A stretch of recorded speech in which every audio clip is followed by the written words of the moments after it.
And welcome to the Aaron Katzman Show. I'm your host, Aaron Katzman. We're here to speak about your life, your money, and your investments. And as always, we're coming to you from the spiritual and soon-to-be financial capital of the world, Jerusalem, Israel. If you've got any questions or comments, feel free to email me at Aaron, AARON, at Lighthouse with an L, lighthousecapital.co.il. That's Aaron at lighthousecapital.co.il. Be sure to follow me on both LinkedIn and Twitter and subscribe to our brand new YouTube channel where you get all the latest content right in one place.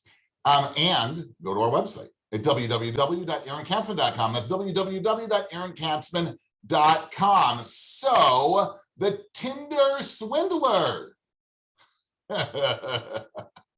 I'm not a big Netflix person, but it's been all over the internet.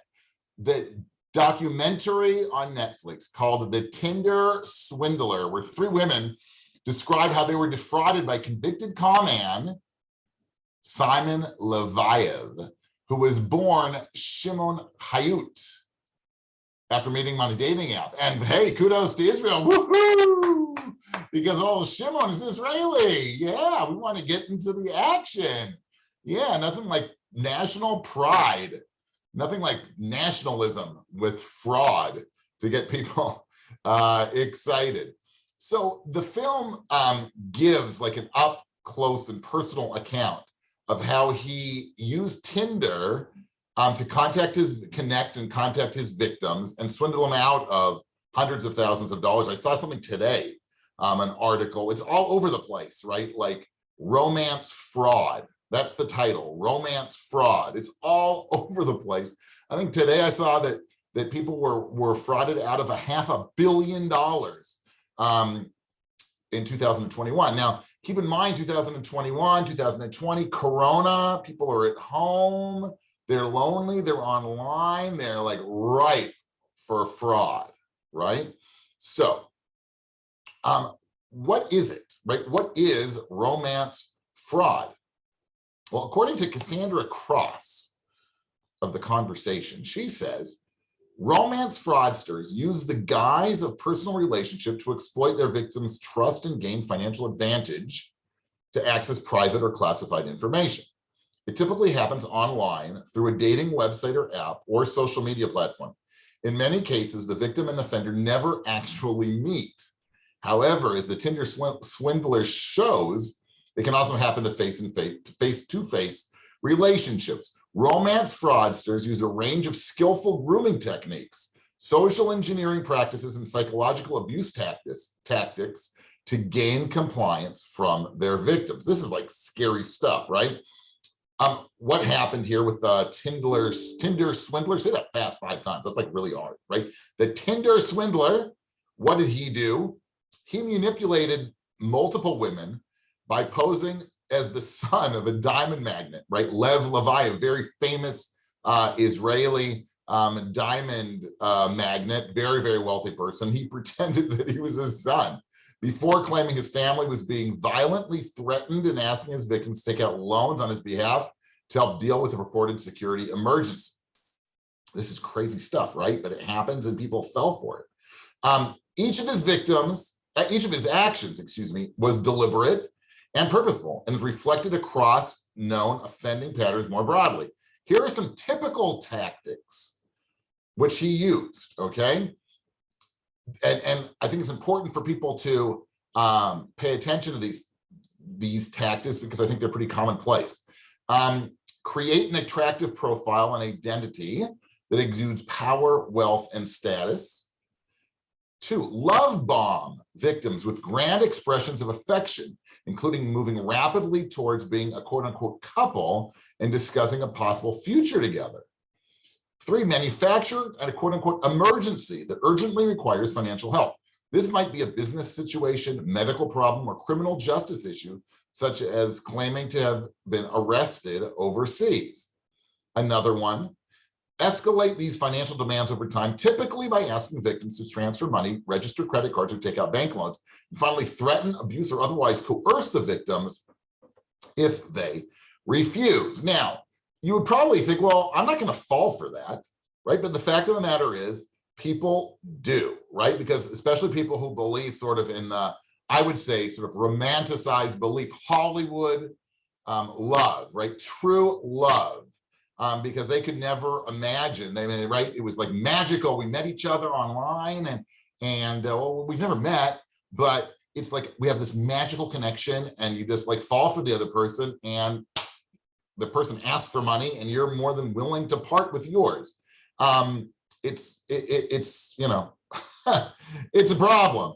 One of the things I would say also is that until you're married, okay, I'm going to get to some prevention tips, but I want to give an overriding tip first. Until you're married, I would not share a bank account, okay? I wouldn't, you know, if it's a couple bucks, I would lend money, but any kind of sizable amount of money, if the other side is asking for it, I would say no, okay? In fact, I once wrote an article about married couples and joint bank accounts. I'm a believer in that. There's some that are, there's some who are not.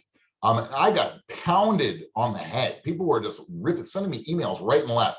Katzman, you're an idiot. Katzman, you don't know anything. You know, they told the truth. But what it really was is that there are a lot of people out there who say, you know, you got to be crazy even if you're married to have a joint bank account, because if God forbid things don't work out, you can protect yourself by having that joint bank account, by having your own personal individual bank account, as opposed to being joint, where the other person can be skimming money out of the account, sending it to other places that you don't know about. This way, you know, you get your salary or whatever, goes into your own account. The other person can't touch it. Now, again, that's not my belief, okay? I don't believe that. I'm a fan, I'm a proponent of joint bank accounts once you get married, but I am a very even bigger proponent of, if you're not married, no joint bank accounts. If you're not married and a decent to large sum of money is requested to be transferred to another person or pay for some kind of big expense, don't do it, okay? If you want to buy the other person coffee or buy them lunch, go for it, right? But if they say, oh, we've never met, but there's this medical emergency that somebody's having, I need $10,000, can you send it to me? You know, probably the answer is no. I'm sorry. Okay, so what are other tips that might be out there to prevent it from happening? Right, online dating, back to Cassandra. She says online dating is fraud enough without having to worry about financial fraud. It's hard to know someone on a dating app is really who they say they are. Now, I'll come clean also. I'm actually in my spare time, in my very spare time, I dabble in matchmaking, okay? And we have a database, and on that database, you see that occasionally the pictures aren't what they really are.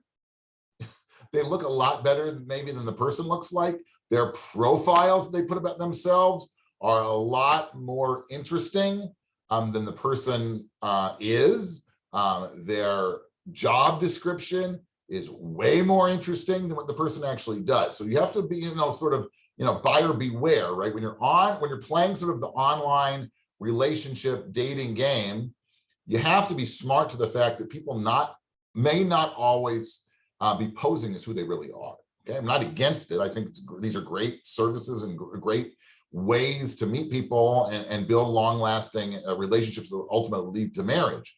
But that being said, like everything, you have to be a bit skeptical, right? Don't just dive in head first, because you could get burned, okay? Current fraud prevention advice focuses on taking the relationship into the real world as soon as you feel ready, and never giving money to someone you haven't met face to face. But in the Tinder Swindler, this advice is redundant because Levi, like many offenders, had curated a real life persona that matched his digital profile, right? So nothing's foolproof, right? What I said before about being sort of skeptical and not transferring money. Look, if you meet the person and they, you know, and it seems like they really are telling the truth, that might be different, right? Nobody has 100% right. But the truth is that a determined enough fraudster, I would say, can extend their online lies into the offline world. Meeting somebody in person, researching their background, and doing a reverse image search on their profile picture is all good advice, but it's not foolproof, as I said. Unfortunately, ultimately, fraud is always about money. So consider the motives behind any request for financial help, and never, ever send money you can't afford to lose.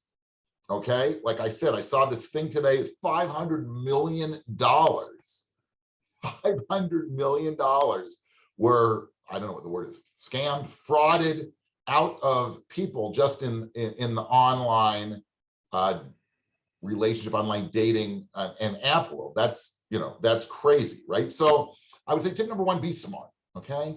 I know that nobody wants to be lonely. Everybody wants to, have a relationship. Everybody wants, they want to get married, but be smart that who you're talking to, if you've never met them before and they start asking you for money, maybe you want to slow down, right? They want to have a joint bank account, slow down. Okay, it has to sound reasonable. If it doesn't sound reasonable, if they ask you again to pay for lunch, okay, right? It's not the end of the world. And if it is the end of the world and they're fraudsters and shysters, so you lost a couple of bucks buying somebody lunch, not a big deal, right? It's not like losing $100,000 because they had a medical emergency they needed to pay for, or they wanted to make a down payment on your dream home that you're going to have together when you live happily ever after, and they do it in some foreign, they're doing it in Croatia, they're buying something with you, and you don't even know how to spell Croatia because you're living in Bend, Oregon.